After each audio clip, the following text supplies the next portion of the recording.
Circle a officiellement annoncé son entrée prochaine en bourse sous le symbole CRCL. On vous en dit plus dans un instant. Le Crypto Daily, le podcast qui traite de l'actualité crypto, NFT et métaverse. Salut, c'est Thomas du Crypto Daily, j'espère que vous allez bien. Et c'est donc notre actualité principale aujourd'hui. On parlera aussi de Trump Media et d'un avis controversé de Michael Saylor. Mais avant tout ça, et comme d'habitude, le coin du marché. Here comes the money. Here we go. Le marché stagne dans ce milieu de semaine. Le Bitcoin baisse légèrement de 0,6% pour un prix de 109 000 $. Ethereum gagne 0,2% pour un prix de 2640 $. L'XRP baisse de 0,4%. Le BNB gagne 0,2%. Le Sol et le Doge perdent respectivement 0,9% et 2,3%. L'ADA perd aussi 2,3%. Et enfin le Tron chute de 0,8%. Circle confirme son IPO. Depuis plusieurs années maintenant, les rumeurs vont et viennent vis-à-vis d'une hypothétique entrée en bourse de Circle. En décembre 2022, l'opération a même été mise en suspens alors que les travaux étaient déjà engagés. Toutefois, le projet a refait surface il y a quelques semaines lorsque le média Fortune annonçait que JP Morgan Chase et Citigroup avaient été mandatés par l'émetteur du stablecoin USDC. Et hier, Circle a donc officialisé son entrée en bourse prochaine au travers d'une Initial Public Offering, IPO. Le titre s'échangera au New York Stock Exchange et pourra être trouvé par le symbole CRCL. À l'occasion de cette annonce, nous apprenons que Goldman Sachs travaille également sur le dossier, mais aussi d'autres banques célèbres comme Barclays, Deutsche Bank ou bien la Société Générale. Ainsi, ce sont 24 millions d'actions qui devraient être vendues dans une fourchette de prix comprise entre 24 et 26 $ l'unité. Notons que 60% des actions seront cédées par des actionnaires actuels et le restant sera émis par Circle. Parmi les acheteurs déjà connus, un document déposé auprès de la SEC indique que le fonds d'investissement ARK Invest de Cathie Wood a manifesté son intérêt pour l'acquisition de 150 millions de $ d'actions. Et alors que le sujet de la transparence sur les réserves occupe une place importante dans la considération accordée par les investisseurs aux émetteurs de stablecoins, une entrée en bourse devrait permettre à Circle de marquer des points sur cette question. Sur ce point d'ailleurs, Circle estime avoir fait depuis longtemps l'objet d'une surveillance publique intense. De ce fait, cette entrée en bourse prend des airs de suite logique alors que l'entreprise devra maintenant produire des bilans comptables chaque trimestre. Je cite, « Pour Circle, devenir une société cotée au New York Stock Exchange s'inscrit dans la continuité de notre volonté d'opérer avec la plus grande transparence et responsabilité possible. » Pour rappel, l'USDC reste le deuxième stablecoin le plus capitalisé du marché avec plus de 60 milliards de $. D'ailleurs, depuis le début de l'année, la dite capitalisation de ce stablecoin a augmenté de 40%. Et si apprendre devenait enfin gratifiant? Avec Knowledge Process, tu n'apprends plus uniquement pour avoir un diplôme, tu apprends pour grandir, pour gagner, pour créer. Leur promesse, une plateforme d'apprentissage hybride, tokenisée et accessible à tous, pensée pour te faire progresser à ton rythme et selon tes intérêts. Au programme, plus de 300 formations déjà disponibles, un agent IA qui personnalise ton parcours, plein de récompenses et plus encore. Sur Knowledge Process, ton temps passé à apprendre n'est pas invisible. Chaque effort, chaque session, chaque progrès compte et est reconnu. Tu n'es plus juste un utilisateur, tu deviens acteur de ton savoir. Knowledge Process, c'est l'apprentissage qui te donne quelque chose en retour. Une nouvelle façon d'apprendre, plus intelligente et plus motivante. Si tu veux en savoir plus, le lien est en description. Trump Media va investir massivement sur le Bitcoin. Nouvelle offensive crypto dans le camp Trump. Le groupe Trump Media and Technology, coté en bourse sur le ticker DGT, vient d'annoncer une levée de fonds monumentale de 2,5 milliards de $. L'objectif affiché constitue une trésorerie en Bitcoin. L'opération s'articule en deux volets, 1,5 milliard de $ levés via l'émission d'actions ordinaires et 1 milliard supplémentaire en obligations convertibles garanties. En tout, ce sont près de 50 investisseurs institutionnels qui ont signé des accords de souscription avec la société. La clôture de l'opération est prévue pour le 29 mai et Devin Nunes, le PDG du groupe, explique, je cite, « Nous considérons Bitcoin comme un instrument suprême de liberté financière. » Il ajoute que cette décision est autant économique que politique.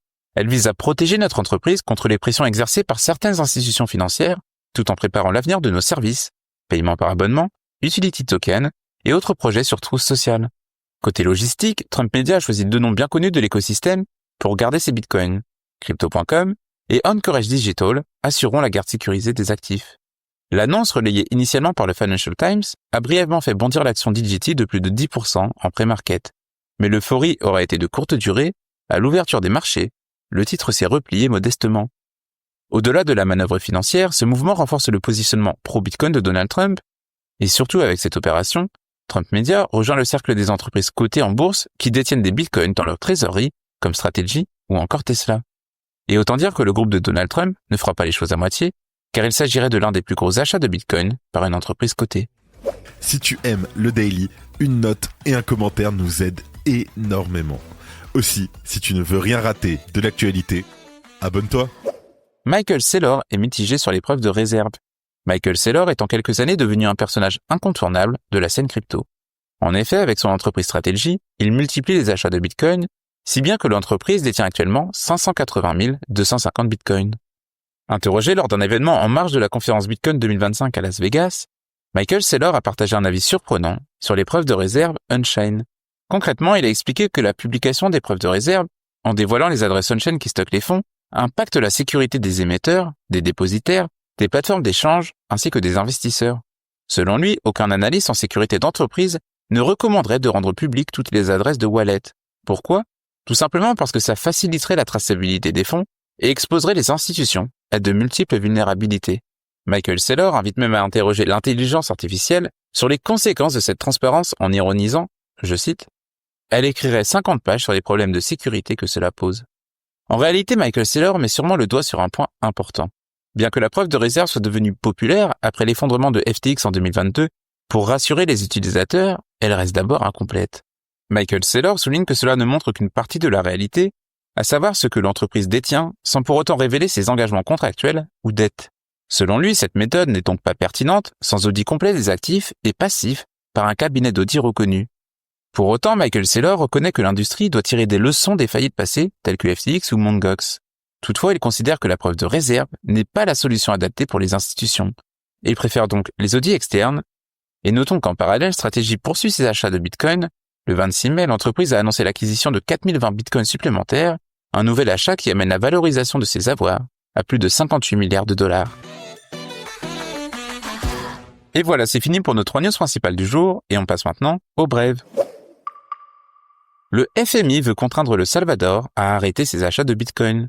Le FMI a confirmé que l'accord avec le Salvador interdit l'accumulation volontaire de Bitcoin par l'État, condition liée aux prêts de 3,5 milliards de dollars accordés en mars. Notons quand même que le pays a continué d'acheter du Bitcoin, atteignant 6189 Bitcoins. MetaMask ajoute le support de Solana sur navigateur. MetaMask prend désormais en charge le réseau Solana via son extension web, permettant aux utilisateurs de stocker leur Sol et token Solana sans jongler entre plusieurs wallets. Le support mobile arrivera d'ici quelques semaines. The Blockchain Group lève 63 millions en Bitcoin pour renforcer sa trésorerie.